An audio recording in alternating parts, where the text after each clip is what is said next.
What did ancient humans do all day before jobs existed?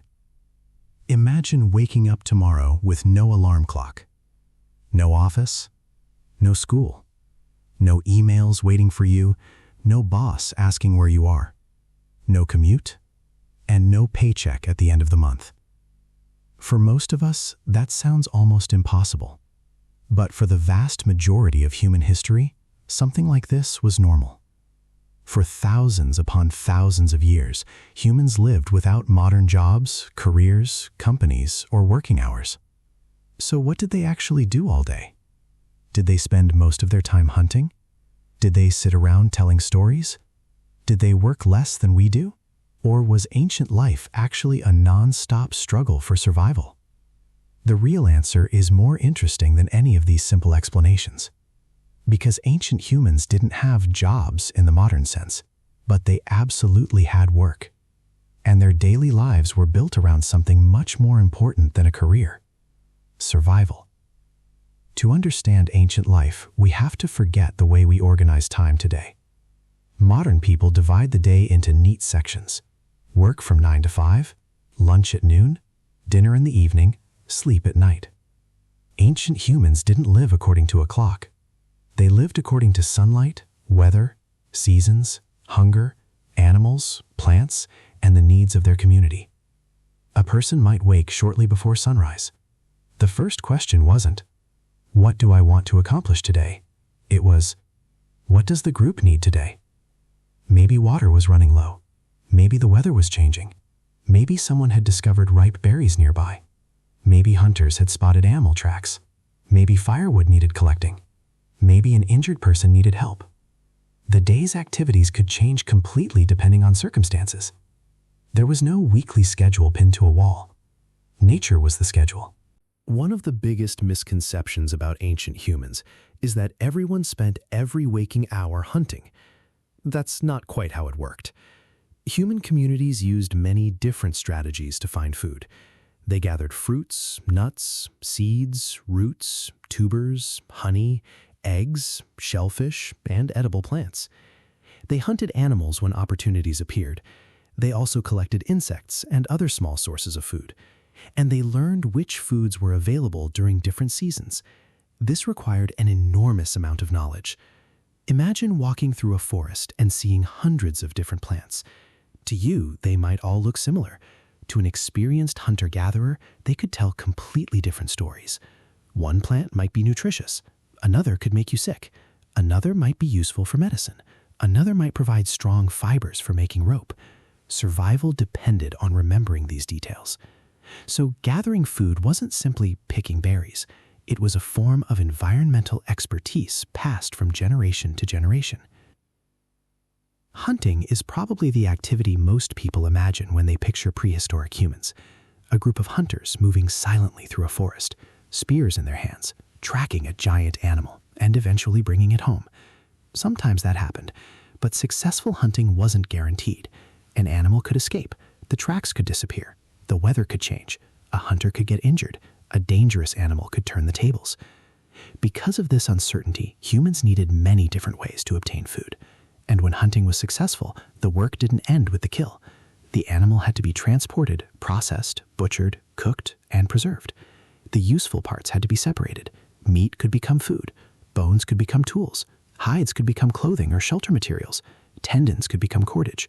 Nothing valuable was casually wasted. A successful hunt could provide resources for days or even longer. But here's something important.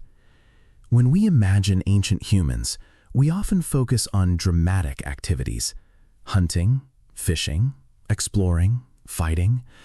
But much of daily life was probably far less dramatic. There was maintenance. A stone tool became dull. Someone needed to sharpen it. A shelter became damaged. Someone needed to repair it. Clothing wore out. Someone had to fix it. Firewood ran low. Someone had to collect more. Water had to be carried. Food had to be prepared. Children needed attention. Waste had to be dealt with. Tools had to be made. And sometimes nothing particularly exciting happened at all. This is an important lesson about ancient life.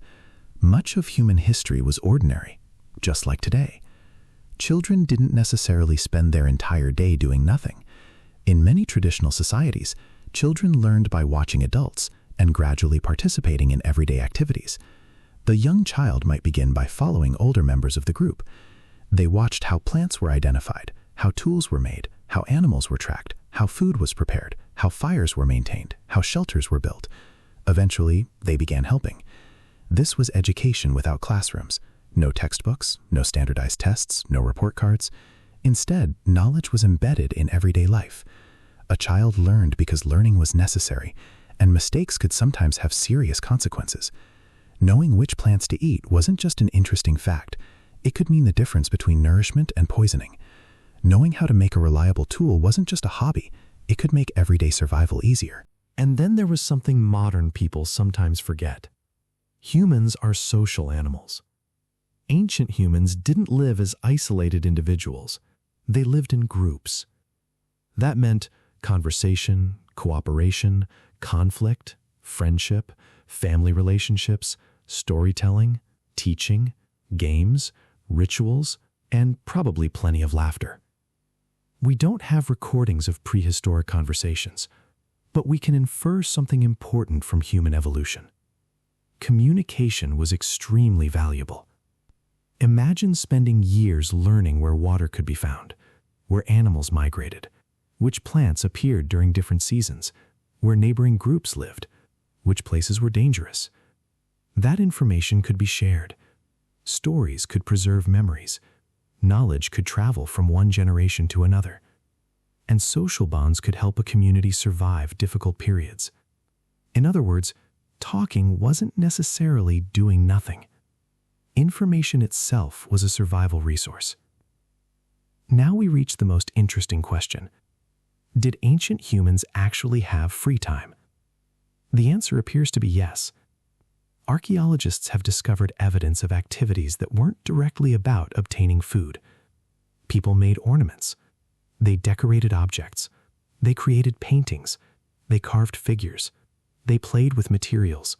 They buried their dead in meaningful ways. They gathered together, and they created art. The famous cave paintings of prehistoric Europe are a powerful reminder. Someone had to enter those caves. Someone had to prepare pigments. Someone had to create the images. These activities weren't simply about eating enough calories to survive the day. They suggest something deeper. Humans have always found ways to create meaning. From a modern perspective, it can be tempting to imagine ancient people as either extremely hardworking or extremely lazy.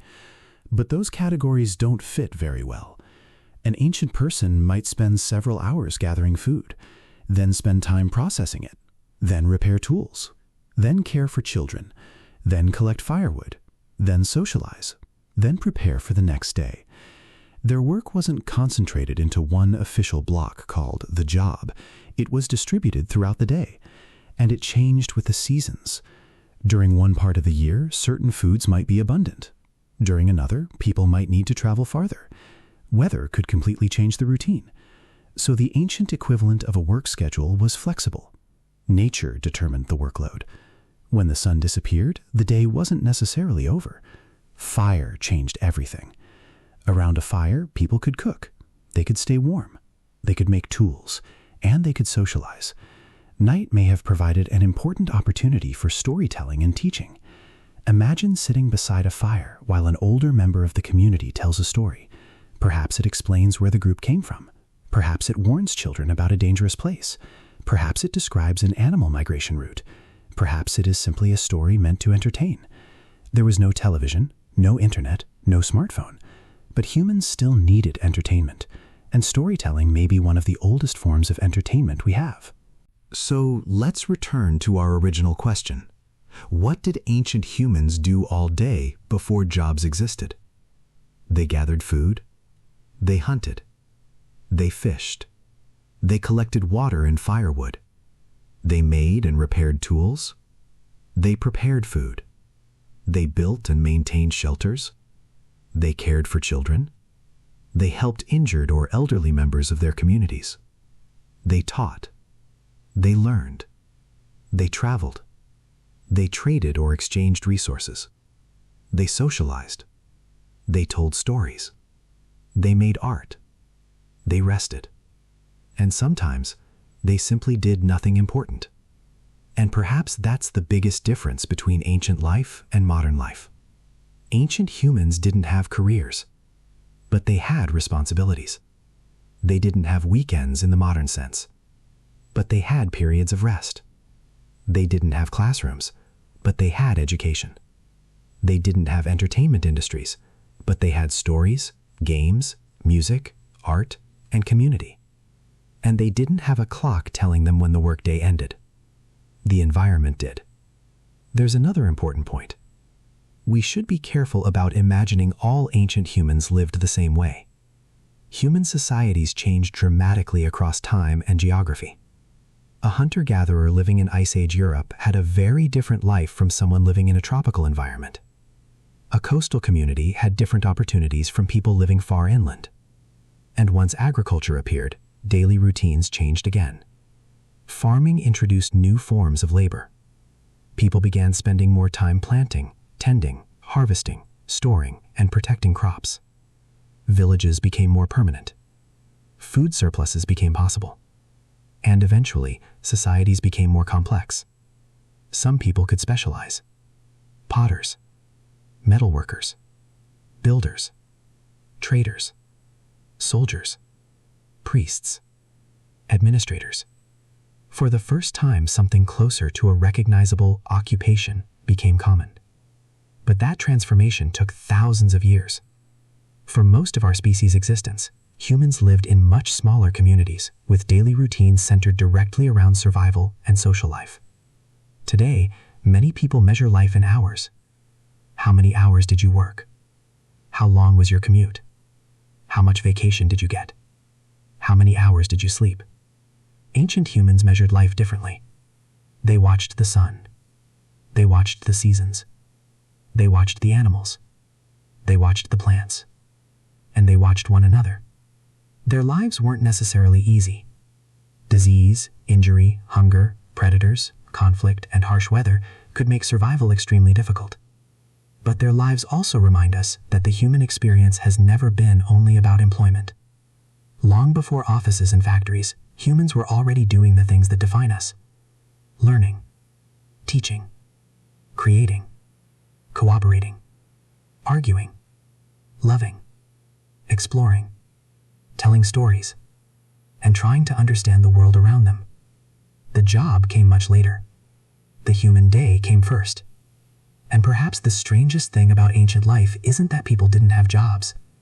It's that they still had almost everything else that makes us human. They simply lived by a different clock.